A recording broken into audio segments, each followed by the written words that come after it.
गेल्या 12 दिवसात डिझेलचे दर तब्बल 8 रुपयांनी वाढलेत। तसेच अवकाळी पाऊस, कडाक्याच्या उन्हामुळे भाज्यांची घटलेली आवक या सगळ्यांमुळे आता भाज्यांचे दर गगनाला भिडायला सुरुवात झाली आहे। भाज्यांचे दर 30 ते 50% वाढले असून पुढील काळात भाव आणखीनच वाढण्याची शक्यता व्यक्त होते।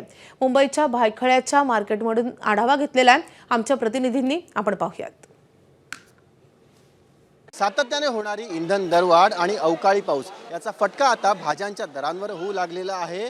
जवळजवळ सगळ्याच भाज्यांचे दर हे वाढण्यास आता सुरुवात झालेली आहे। काही भाज्यांचे दर हे 30 ते 50% वाढल्याची माहिती आहे। गेल्या जवळपास 12 दिवसात डिझेलच्या दरामध्ये पावणे 8 रुपयांनी वाढ झालेली आहे। त्यासोबतच राज्यामध्ये कितीतरी ठिकाणी अवकाळी पाऊस नोंदवलेला आणि याचा फटका आता भाज्यांच्या दरवाढीस होऊ लागलेला आहे। त्यासोबत सध्या भायखळा भाजी मार्केटचे गणेश चौधरी आहेत।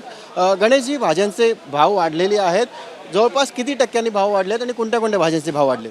साधारण 30 ते 50% यांनी भाव वाढलेले आहेत। त्याच्यामध्ये टोमॅटो आहेत, फरशी आहे, त्यानंतर शिमला आहे, मेथी आहे, या सर्व भाज्यांचे भाव वाढलेले आहेत सर्व। काय नेमकं या भाववाढीमागचं काय नेमकं कारण आहे? या भाववाढीमागचं कारण पहिलं म्हणजे डिझेलचे भाव वाढलेत, त्यामुळे ट्रान्सपोर्टेशन हे महाग पडते।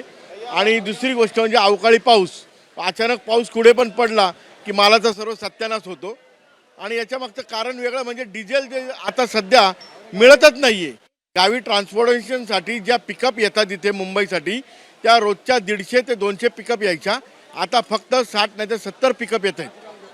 भाज्यांचे दर आता जसे झपाट्याने वाढत आहेत, हळूहळू सामान्यांच्या आवाक्या बाहेर जातील की काय असा प्रश्न आता निर्माण होऊन झाला आहे। हो, सामान्यांच्या आवाकाच्या बाहेर जाणारच आहे।